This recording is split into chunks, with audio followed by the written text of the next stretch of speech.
Hello and welcome back to Food for Thought. Today we're going to talk politics. I know that a lot of these little segments have been about politics, but that's because so much is going on in the political realm.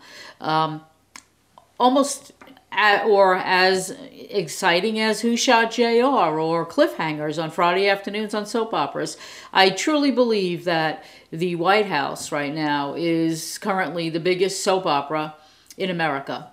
It's getting the highest ratings. Everybody's watching it. Everybody's watching what's going on there. We all know when he's in the White House. We all know when he's running down to Florida to spend his weekends golfing, which has been just about every weekend. And we'll talk about that a little later. And we also know that, you know, he's busy having temper tantrums, stomping his way through the up and down the hallways of the White House. We hear that as well. I want to start off by talking about all of the upset about repealing and replacing Obamacare or the Affordable Care Act, which, by the way, are the same thing. I know some people think that Obamacare is something different, something evil, but Obamacare is the Affordable Care Act. That's the real name for it. Republicans nicknamed it Obamacare to make it a bad thing, but it's the Affordable Care Act. It works for over 20 million Americans who didn't have health care before the Affordable Care Act. I happen to be one of them. My premium is $40.78 a month with a $1,000 deductible. I don't want to lose my health care if this new Paul Ryan, and by the way, people now are referring to it as don't care. That's what they're calling this new program is being referred to as don't care because the Republicans don't care.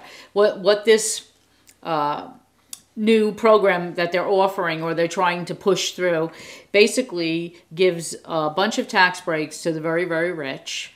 And anybody who makes under $50,000 a year is going to have to pay more for health insurance, and they are exactly the people who can't afford to pay more. So while people, through the Affordable Care Act, many of the people that were affected were people that made over, I think it was $75,000. So if you made over $75,000 a year, you had to pay more for health insurance.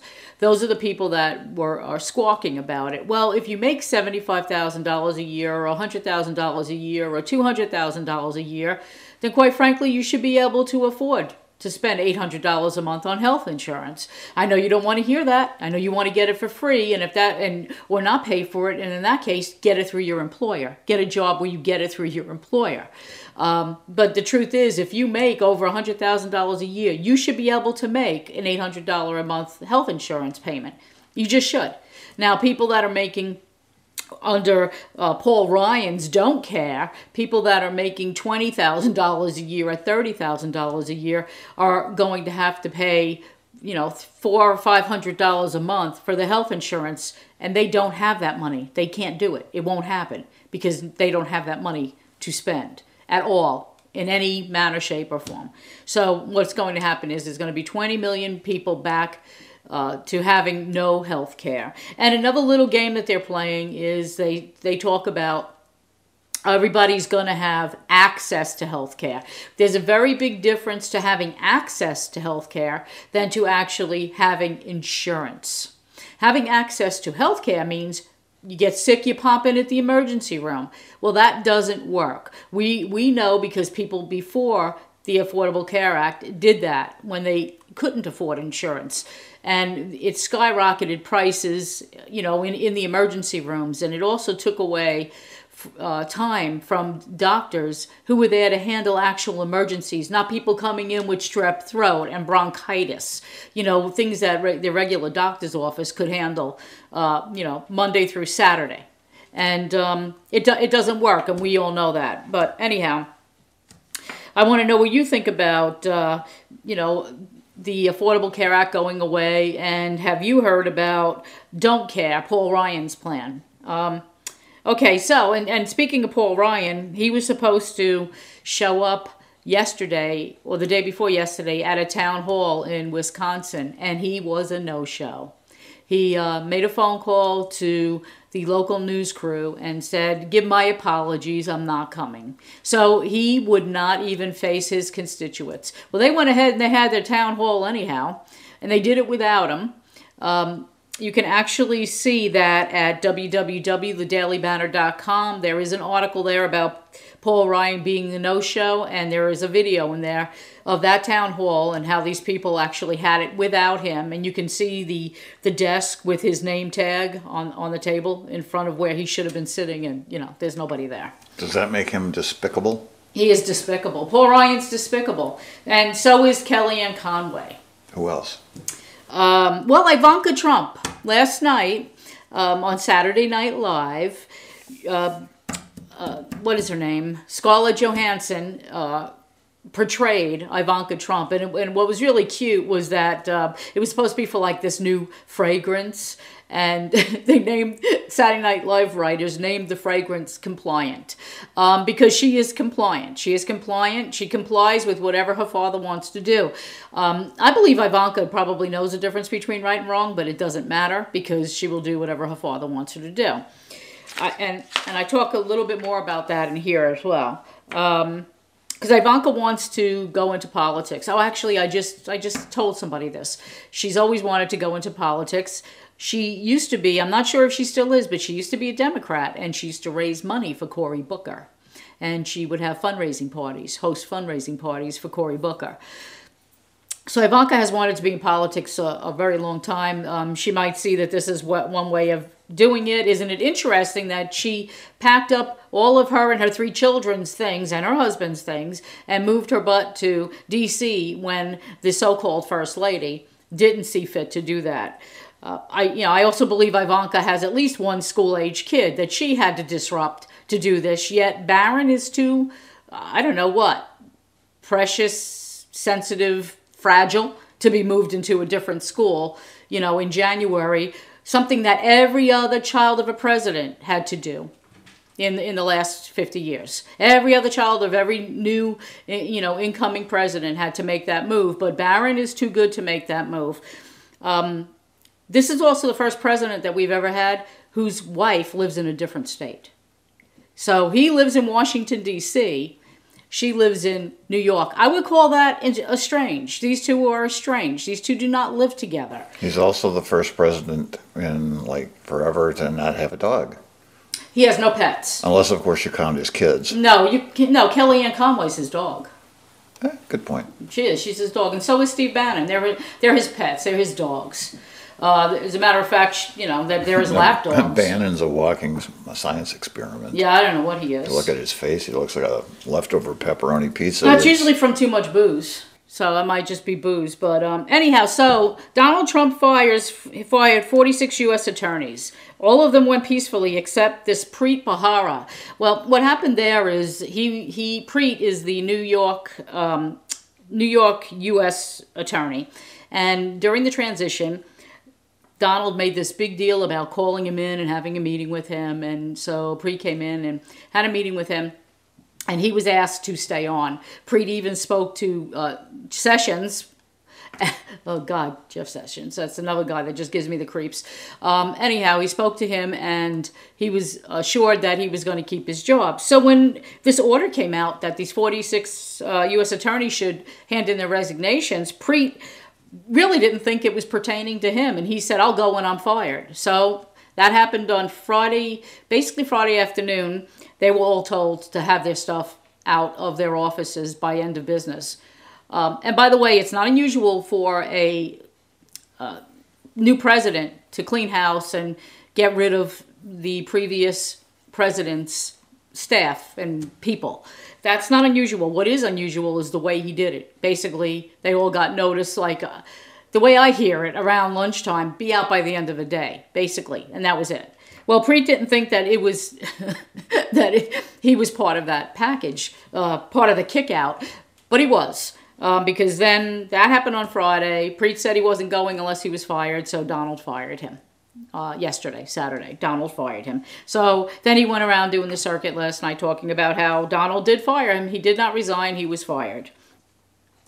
You have to wonder if his firing, because he's doing a lot of investigations, and part of the investigations he's doing, because he does them in New York, was having to do with the election. Back when Rudy Giuliani was going around telling people that he was hearing from the FBI that there was going to be a big scandal revealed, like within a few days, and that's when James Comey came forward and started talking about Hillary's emails again. So basically, is Preet very close to discovering or uncovering something that had to do with the corruption in the election, and is that why he has been let go after being promised that he could keep his job? So that's just a little something to think about there, and keep your ears open about that, because I think we're going to hear something come out of that. Okay, so we talked earlier a little bit about Trump. He's gone to Florida every weekend except for the first weekend, and now it looks like he didn't go this weekend, although it looks like he's golfing somewhere, but it doesn't look like he's doing it in Florida. What we can tell you is Friday night, a deranged person actually jumped over the fence at the White House and got all the way up to one of the sets of very big doors, that I think, well, actually it's the doors where the president leaves to get out into the helicopter, to go out in the back grass and get onto the helicopter. So this person, they found he had a backpack, and they found mace in his backpack. They found a book written by Donald Trump, but they haven't identified which book it is. He probably wanted his autograph. They found a letter to Donald Trump, and supposedly he's he's 26 years old, and he's definitely got some emotional problems. But the word is that Donald Trump was in the White House when this happened, and that this person actually got pretty close to getting in close to where the president was. So, I don't know. I don't know if that's being exaggerated. It could be exaggerated. I don't know. I heard he was in his bedroom at the time, and he got real close to the bedroom. Well, that's what they're saying, the living quarters, that this was really close to a living quarters. That's what I mean. So, we don't know if that's being exaggerated or not. But anyhow, one of the big questions that is going on right now about the White House, and we've got a scandal with Michael Flynn, the guy who had to resign because he lied about talking to the Russian ambassador, and plus we still don't know what they actually spoke about, whether or not he said to him, "Hey, dude, don't worry about it. Once we're running things, we're gonna pull back on those sanctions on Russia." Everybody assumes that could have happened, but that proof hasn't come out yet. Keep in mind and get ready to watch some television, because definitely on March 20th, the investigation, and it will be, some of these sessions will be aired about the investigation into the Russia hacking our election. So the big question here is what does the White House know, and when did they know it? Now, that was the same thing that was being said back in Nixon days. What did he know, and when did he know it? What did the White House know, and when did they know it? So there's definitely some correlation between that corrupt White House and as a matter of fact, that White House looks timid and sane and sweet compared to this White House is just disgusting. So it seems like there were more people connected to Trump that had conversations with this Russian ambassador and other people from Russia that are connected to Putin than it would be easier to just say, if you go to the White House and say, everybody who hasn't had communication with Russia, come step outside and get in this Volkswagen. And you probably have 2 or 3 or 4 people get in the Volkswagen, and everybody else left in the White House, it seems, would be people that had communication with Russia. So the shorter list would be who didn't have communication with Russia. Whoever thought? Would you ever think that we were so busy conversing with all of these Russians, people in Russian government? Would you ever think that? There's a lot of things that go on that I think we don't want to know. As American people, if we did, we'd probably not be the superpower that we're no longer going to be anyway. Yeah, I mean, things are scary. Things are sketchy at best. You want to talk a little bit about Mr. Crazy in Korea, and what you think's happening there? I think it's advanced syphilis. on Trump on Trump's Oh, behalf. on Trump. I was going to say, because the guy in Korea is pretty young. So, I mean, you just think he's power hungry and nuts. No, I think he knows how to play the game. Well, because up to this point, there was no American president that would do anything, and now Trump doesn't care. And I think Kim Jong is going to push the envelope until we do first strike, which is then going to force China into backing them, and we'll have global thermonuclear war initiated by the United States of America. Personal opinion. that's sad. It's very sad. Although, like I said, if you look up the predictions made by Nostradamus, the end of the world is started by a yellow race of people. And don't take that as being prejudiced of any kind. That's just No, it's quoting. just, yeah. And so last night, on a happier note, well, kind of a lighter note, but kind of not. Alec Baldwin was back last night as Trump on Saturday Night Live, and he, in this skit, he had Trump fighting the aliens. It wasn't aliens as in non-Americans. It was aliens from outer space, and that was very cute, and that was satire. And I really expected to see some kind of tweets, but I'm not sure we've gotten any yet. I actually thought there'd be tweets because Scarlett, of course, went after Ivanka a little bit, but it wasn't uncalled for, and it wasn't untrue. So, but I really thought, he likes, like when Nordstrom, said they were going to stop selling his daughter's products, he came out and publicly batted them. And so I really thought he would go after Saturday Night Live last night, but he didn't, and that's a good thing. Hearing less from him would be a very good thing for America. It would be a good thing for morale. It would be a good thing for a lot of people's sanity. And taking his Twitter account away from him would be an excellent idea, but I don't think anybody's going to do that.